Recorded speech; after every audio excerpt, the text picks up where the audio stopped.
तो hello everyone, welcome to Mayank's equation. आज की वीडियो लेक्चर में हम देखने वाले हैं एनसीईआरटी क्लास 10th मैथ्स की एक्सरसाइज 1.3 से जुड़े हुए कुछ इंपॉर्टेंट कॉन्सेप्ट्स। ओके, सो ये आपके सिलेबस में एक टर्निंग पॉइंट है जहां हम प्रूफिंग शुरू करेंगे। ओके, प्रूफिंग का मतलब trying to prove something as statement. Alright, so इससे पहले हम लोग कुछ ज़रूरी कॉन्सेप्ट्स देखेंगे जो इस एक्सरसाइज में काम आएंगे। साथ ही साथ आगे हमारी मैथ्स की जर्नी में भी ये कॉन्सेप्ट्स हमारे बहुत काम आने वाले हैं। सो प्लीज़ वीडियो में बने रहिए। और मैं फिर से एक बार बताना चाहूँगा कि ये जो वीडियो लेक्चर है ये एक सीरीज़ का हिस्सा है जिसमें कि मैं क्लास 10th मैथमेटिक्स की पूरी सिलेबस को बहुत ही डिटेल में कवर कर रहा हूँ। सो प्लीज़ अगर वीडियो आपको पसंद आती है तो चैनल को सब्सक्राइब कीजिए, हमारे साथ बने रहिए। और आज की क्लास शुरू करते हैं। So the first concept that we are going to look at today is basically a very simple theorem. Okay, इस थ्योरम को मैंने पहले प्रूव कर रखा है पिछली वीडियो में, उसकी लिंक मैं डिस्क्रिप्शन बॉक्स में डाल दूंगा, साथ ही एंड स्क्रीन पर उसका लिंक भी दे दूंगा। सो एक बार इसको रिविजिट कर लेते हैं। तो this theorem states that for a prime number p, if it divides a number a square, okay, if p is a factor of square of a, where a is a positive integer, then p is also a factor of a। तो कहने का मतलब हो गया कि p अगर एक prime number है और a कोई भी पॉजिटिव इंटीजर है सच दैट p जो है वो a स्क्वायर का फैक्टर है। अगर p a स्क्वायर का फैक्टर है तो p a का भी फैक्टर होगा। ओके, तो इसकी प्रूफिंग दूसरी वीडियो में है। फिलहाल इसको एक एग्जांपल से समझते हैं। Okay, so let's take a prime factor, prime number 3। So p is equal to 3 मान लिया हमने। Okay, now let's take a positive integer such that its square is a multiple of 3 or 3 is a factor of certain perfect square। so मान लेते हैं 36, है ना। let a square is equal to 36, ठीक है। so 3 is a factor of 36, ये तो हम सभी को पता है। डिवाइड करेंगे, क्वेश्चन कितना आएगा 12। ओके, सो 3 अगर 36 का फैक्टर है then we need to check for a now. a square हमारा 36 है, देयरफॉर a कितना होगा 6 under root 36। So we can see that 3 is also a factor of 6, ठीक है। सो ये एक एग्जाम्पल था, हमने देखा कि 3 जो है वो a स्क्वायर यानी कि 36 का फैक्टर है। 36 किसका स्क्वायर है 6 का। सो 3 6 का भी फैक्टर है ना। 36 is a square, then 3 is also a factor of 6, which is a, and 3 is what we have assumed 3 to be p। 3 is a prime number। Okay, दूसरे नंबर्स के लिए भी आप इसको चेक कर सकते हैं। फॉर एग्जांपल अगर हम ले लेते हैं 2, p इज इक्वल टू 2। सो 2 अगर फैक्टर है लेट्स से 144 का, 144 इज एन इवन नंबर, 2 144 का फैक्टर है। सो 144 अगर हमने a स्क्वायर की जगह पे रखा है तो a की वैल्यू क्या हो जाएगी 12। 144 12 का स्क्वायर है, and 2 is also a factor of 12। 12 is what a। so I think this much is sufficient to get through this relationship, है ना। इसे यूज करने में आप कभी झिझकेंगे नहीं। Okay, so let's move on to our next concept. Okay, ये आपने जूनियर क्लासेस में पढ़ा होगा। तो I am talking about coprimes. Coprimes. So coprimes वैसे नंबर को बोलते हैं, दो नंबर्स का पेयर होता है जिनका कि कॉमन फैक्टर 1 होता है, only 1। Two numbers having only 1 as their common factor, these are co-primes। now इनका डायरेक्टली प्राइम नंबर से कुछ लेना देना नहीं है।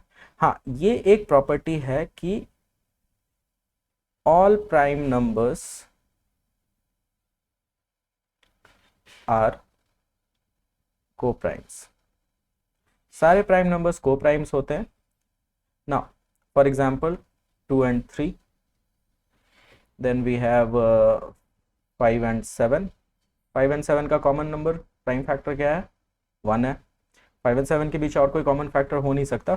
बट इसके अलावे composite numbers can also have another pair so that it becomes को प्राइम। सो कोई भी कंपोजिट नंबर लेते हैं, फॉर एग्जाम्पल 4।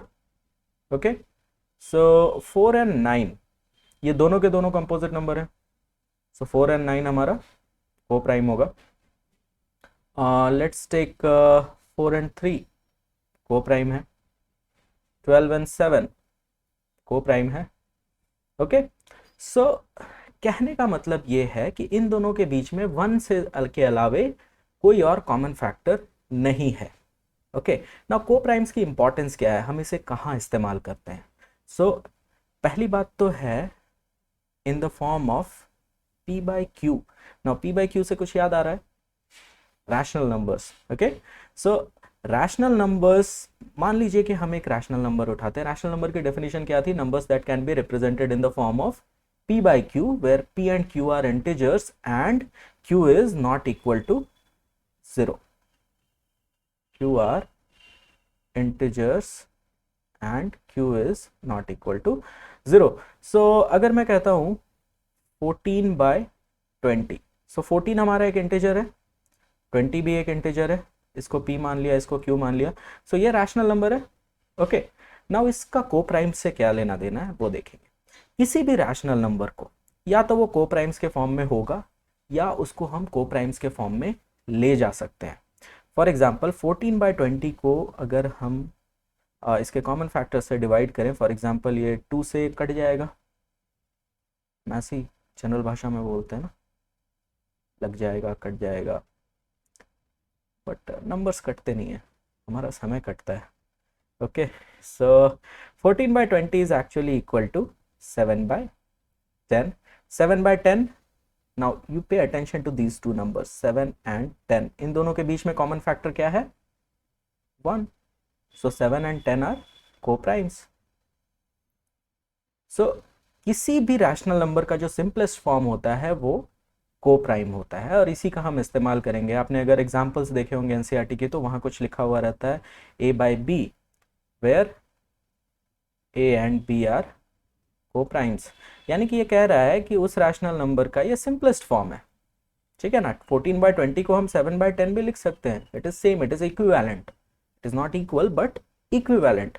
फ्रैक्शंस में आपने पढ़ा होगा। सो ए एंड बी क्यों यूज करते हैं? डेफिनेशन में हमने p by q यूज किया, सो कन्वेंशन के लिए दूसरे टर्म्स यूज कर लिए a by b, है ना? सो एक और एग्जांपल लेकर के देखते हैं। फॉर एग्जांपल 2 by 3 है, तो इसको तो हम फर्दर कट नहीं कर सकते, ये हमारा सिंपलेस्ट फॉर्म में है रैशनल नंबर। एक और ले लेते हैं, फॉर एग्जांपल 10 by 16, ओके, और 16 by 10, so it will become 5 by 8। again these two are co-prime। 8 by 5, again these two are co-prime। suppose we take a bigger number 144 by 80। okay, so let's see, it will be 4 goes 3 times and 6, 4 goes 20, 10, 18, 5, 9, so this is actually equal to 9 by 5। all right, now 9 and 5 are co-primes। सो कहने का मतलब ये हो गया कि किसी भी number को हम को प्राइम्स के रेशियो के फॉर्म में एक्सप्रेस कर सकते हैं। ये बात आप दिमाग में बिठा लेंगे ताकि ए एंड बी जहाँ भी कहीं लिखा हुआ हो, A B R S Z Y alpha beta gamma theta, कुछ भी लिखा हुआ हो तो इसमें आपको कंफ्यूजन नहीं होनी चाहिए, है ना। सो को प्राइम्स हम जहाँ भी लिखते हैं उसका मतलब यही होता है। सो ये तो था हमारा second concept. I hope this clears your doubt. Now आज का जो सबसे इम्पॉर्टेंट रिलेशन है या आइडिया है या कह सकते हैं एक मेथड है जो हम मैथ्स में यूज़ करते हैं, that is proof by contradiction. Now ये प्रूविंग का एक तरीका है, ओके ये प्रूविंग का एक तरीका है। ये तरीका हम लोगों ने बहुत इस्तेमाल किया है हर जगह अपनी लाइफ में। फॉर एग्जाम्पल आप अपने भाई बहन के साथ जो भी हैं आप घर में या अपने किसी दोस्त के साथ बैठे हुए हो, है ना, और आपके भाई ने या बहन ने आपको कहा कि आज पापा का मूड बहुत अच्छा है, वो पैसे दे देंगे, बाहर चलते हैं कुछ आइसक्रीम वाइसक्रीम खा करके आएंगे, पैसे मिल जाएंगे। आप बोलोगे कि नहीं यार, पापा का मूड पैसे के लिए हमेशा ख़राब रहता है, पैसा मांगेंगे तो डांट पड़ेगी और उल्टे बैठ करके पढ़ाई भी करनी पड़ेगी। ऐसा अक्सर होता है ना, आपके साथ होता होगा या नहीं पता नहीं, मेरे साथ तो बहुत होता था। ठीक है, पैसे मांगने जाओ तो पैसे तो मिलते नहीं थे, उल्टा बैठ कर पढ़ाई करनी पड़ती थी। सो आप दोनों के बीच शर्त लगी, आपने कहा कि अच्छा चलो मैं प्रूव कर दूंगा। ठीक है, अगर पापा का मूड वाकई अच्छा है और वाकई में वो पैसे दे देंगे तो मांग के देख लेते हैं, अगर दे देंगे तो ठीक है, अगर नहीं देंगे तो तुम्हारी बात गलत मेरी बात सही। ठीक है, so that is a risk that you are willing to take in this situation. So आप जाओगे पापा से पैसे मांगने, अपने पैसे मांगे, आपको पड़ गई डांट।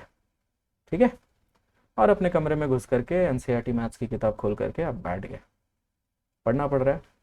ठीक है, शर्त तो गई अपनी जगह पे, लेकिन यहाँ पे एक्चुअली हुआ क्या, you basically contradicted your siblings statement, आपने कॉन्ट्राडिक्ट किया।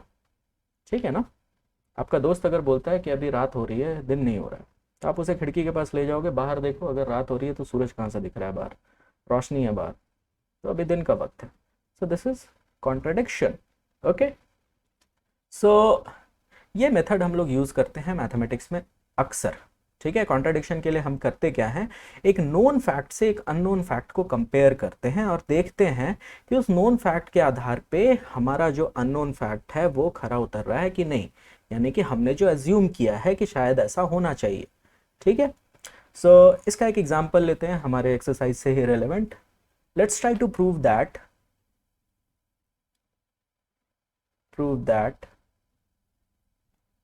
√2 is irrational. नाउ अगेन आप यहाँ सीनरी में खुद को और अपने दोस्त को बिठा लो। ओके, सो आपका दोस्त कह रहा है कि नहीं भाई √2 रैशनल है, आप कह रहे हो कि नहीं √2 इरैशनल है। आप दोनों में लग गई शर्त, आपने कहा अच्छा ठीक है चलो मान लेते हैं कि √2 मेरा रैशनल नंबर है। ठीक है, so let us assume √2 is rational. Alright, then आप इसकी प्रॉपर्टी खंगालोगे, है ना। तो साइड डिस्कशंस को साइड में रखते हैं, आप लग गए प्रूविंग में। आपने बोला चलो ठीक है मान लिया √2 रैशनल है, अगर रैशनल है तो √2 p/q के फॉर्म में होना चाहिए, जैसे हमारा 14/20 था, 144/80 था, एनीथिंग। ठीक है, अगर p/q के कुछ कॉमन फैक्टर्स हैं, इनको अगर हम कट करेंगे तो हमारे पास क्या आएगा, a/b। फाइनल फॉर्म यही होगा जहां पर कि a and b are co-primes, okay, and b is not equal to 0। So ये कंडीशन हर जगह लगता है। ओके, ये आप चेक करके देख सकते हो नंबर्स पे, b को 0 के इक्वल हम लोग नहीं कंसिडर करते हैं, क्योंकि अगर 0 होगा तो हमारी संख्या अनडिफाइंड होगी, है ना। और अगर p एंड q इंटीजर्स हैं and q is also not equal to 0 according to the definition of rational numbers, then आप कितना भी डिवीजन करो इन दोनों टर्म्स को, कभी आप एक टर्म को 0 नहीं ले जा पाओगे, लेट अलोन द डिनोमिनेटर, है ना। ये डिवीजन में हमेशा होता है, डेसिमल्स में आप छोटा छोटा वैल्यू जाते जाओगे बट 0 कभी नहीं आएगा। सो आपने अज्यूम किया p/q का सिंपलेस्ट फॉर्म a/b, सो a/b को-प्राइम्स हैं। तो इतनी आइडिया जब हमें है तो हम डायरेक्टली इसको a/b के फॉर्म में अज्यूम कर सकते हैं, then it can be represented as a by b, where a and b are co-primes and b is not equal to 0, है ना. This implies that it can be represented. Now this means, इसका मतलब अब क्या हुआ, अब थोड़ा mathematical calculation में हम इसको लगा सकते हैं, हमारे पास इतनी अंडरस्टैंडिंग है. तो this means √2 is equal to a by b. ना रूट है, कैलकुलेशन में मुश्किल होती है, क्या करेंगे, squaring both sides,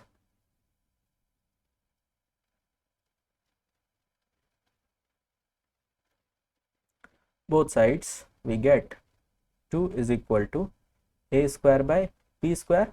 Now this implies that a square is equal to 2b square, ये ऊपर चला जाएगा. ना यहाँ पे हम एक चीज़ देख रहे हैं, अगर इसको यूक्लिड्स डिवीजन लेमा के फॉर्म, यूक्लिड्स डिवीजन लेमा के स्टेटमेंट के साथ कंपेयर करें, a is equal to b cube, है ना. सो 2 को अगर b की जगह पे रखें तो हम यहाँ से देख सकते हैं कि a स्क्वायर जो भी नंबर होगा, कुछ भी वैल्यू होगी इसकी, है ना, तो a स्क्वायर हमारा 2 से डिविजिबल है. ठीक है, we can see that a square is divisible by 2. Therefore, a is also divisible by 2, है ना. अभी हमने जस्ट एक थ्योरम देखा था. सो a अगर 2 से डिविजिबल है, therefore a is equal to 2c हम लिख सकते हैं. क्यों, अब ये c कहां से आया, ठीक है, where c is some integer. now अब ये c कहां से आया, है ना. सो a अगर 2 से, यहां पर तो हमारे पास a स्क्वायर जो है, a स्क्वायर को 2 से डिवाइड करने पर हमारा क्वोशंट क्या आ रहा है, b स्क्वायर. ठीक है, लेकिन a को अगर हम 2 से डिवाइड करेंगे तो हमारे पास कुछ तो इंटीजर आना चाहिए ना. फॉर एग्जांपल अगर 2 अगर 16 का फैक्टर है तो क्वोशंट क्या आएगा, 8. 16 का है यानी कि 2 मेरा √16 यानी कि 4 का भी फैक्टर होगा, अब क्वोशंट क्या आएगा, 2. तो यही 2 हमारा c है. ठीक है, तो 4 इज इक्वल टू 2 इंटू 2 हम लिख सकते हैं, है ना. वही यहाँ पे फॉर्म है हमारा 2 इंटू सी का. All right, so now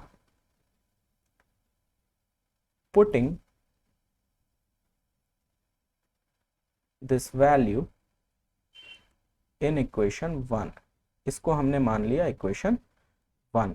okay, a की जगह 2c अगर हम पुट करते हैं तो वी गेट 2c का whole square is equal to 2b square. This implies that 4c square is equal to 2b square, and this implies that b square is equal to 4c square by 2. This is equal to 2c square, है ना. Therefore b square is equal to 2c square.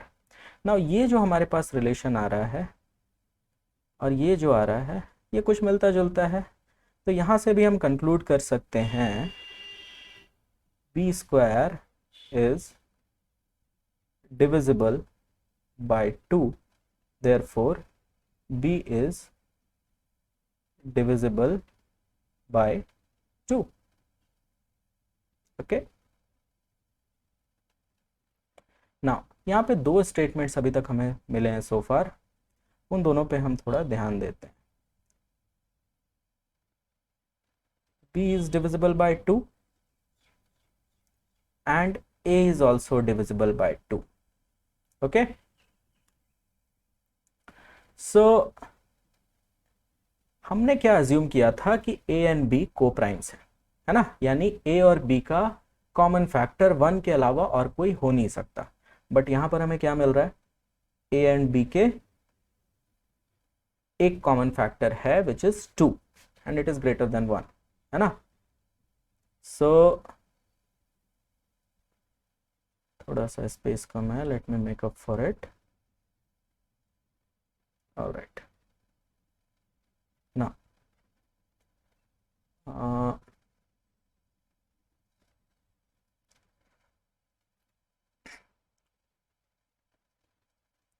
we can see that